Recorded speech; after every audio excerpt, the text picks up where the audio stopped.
बा के छ कति रुपियाँ बा बरफ कति रुपियाँ बरफको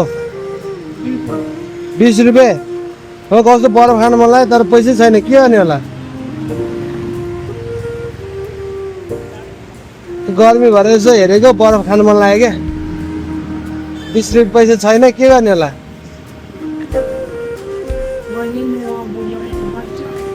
बिगाउनु पर्छ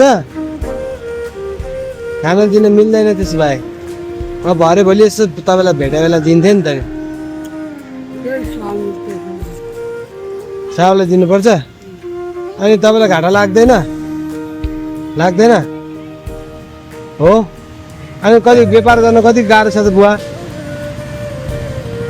गाह्रो छ दिनभरि कुरेर कति जति हुन्छ कति जति हुन्छ भन्नु त 1-2 नि भएन अनि तपाईँलाई घाटा लाग्ला नि त नि फेरि लाग्दैन ए 20 रुपियाँ पर्छ यसको कति रुपियाँ यसको चाहिँ 10 रुपियाँ पर्छ अनि मसँग छैन अनि तपाईँलाई घाटा लाग्ला नि त घाटा लाग्दैन अनि तपाईँलाई साहुलाई बुझाउनु पर्छ भन्नुहुन्छ बुझाउँला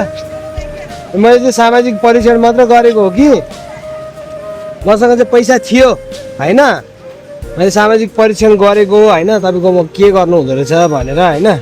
20 रुपियाँ पर्छ भनेको व्यापार भएन ल यो तपाईँलाई 200 रुपियाँ पाउँदा खुसी लाग्यो अब यो 10 रुपियाँ 20 रुपियाँ कसलाई बुझाउनु अनि बाँकी रहेको पैसा तपाईँ नै राख्नु है त अनि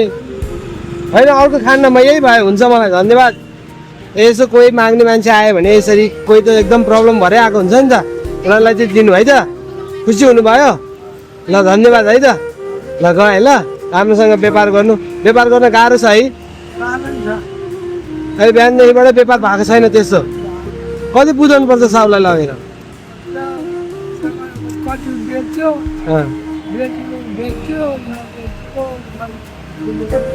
ए तपाईँहरू पर्सेन्टेजमा काम गर्नुहुन्छ र खुसी हुनुभयो नि 200 पाएर ल राम्रोसँग व्यापार गर्नु है त भाडा तिर्ने बेला भयो कति छ भाडा 2500 अनि एक्लै बसेर अनि छोराछोरीले बसौँ भन्दैनन् आफ्नै तरिकाले छोरा कतिजना 3 भाइ छोरा छोरी ए अनि